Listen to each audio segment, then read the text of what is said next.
26শে মার্চে 25শে মার্চের কালো রাতের পরে 26শে মার্চে ভোর রাতে একটি ঘোষণা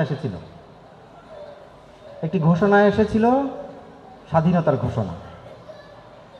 ওই ঘোষণাটা কিন্তু না আসলে হয়তো আরও দেরি হতো, কিন্তু কেউ একজন বলবে যে হ্যাঁ আমরা স্বাধীন। 26শে মার্চে স্বাধীনতা একজন ঘোষণা করেছিলেন, শহীদ প্রেসিডেন্ট জিয়াউর রহমান। সাহস পেয়েছিলাম আমরা। তখন কিন্তু কোনো দলের কেউ ছিল না, খেয়াল করবেন। আমরা বিভিন্ন সময় বিভাজিত হয়েছি।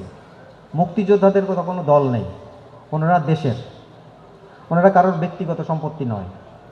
ব্যক্তিগত সম্পত্তি যখনই যে হয়েছেন তখনই বিতর্কিত হয়েছেন।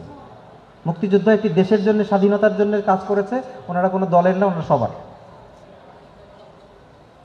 আমি অন্তত এইটুকু বিশ্বাস করি, যখনই দলের হয়ে যাবেন তখন আর আপনারা নিরপেক্ষতা থাকবে না। তো আমি আর বক্তব্য বাড়াচ্ছি না।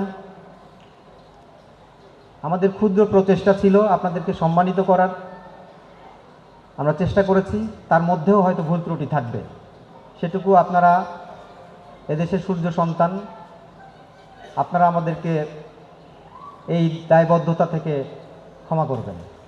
আপনাদেরকে আরও সম্মান দিতে পারলে আর ভালো হতো। রাষ্ট্র আপনাদের জন্য চিন্তা করে। আপনারা সবাই ভালো থাকবেন, আপনাদের সুস্থতা কামনা করি। আপনারা যে যেখানে আছেন, আমাদের উপজেলা পর্যায়ে আমাদের সরকার আছে, উপজেলা প্রশাসন আছে, সরকারি দপ্তর আছে, জেলা পর্যায়ে সরকারি অফিস আছে, সরকারি দপ্তর আছে, জেলা প্রশাসন আছে, আর উপর পর্যায়ে মন্ত্রণালয় আছে। যেখানে যার যতটুকু প্রয়োজন আপনারা প্রত্যেকটি জায়গায় আমাদের সহযোগিতা যদি আপনারা চান, আমরা ইনশাল্লাহ করতে প্রস্তুত আছি।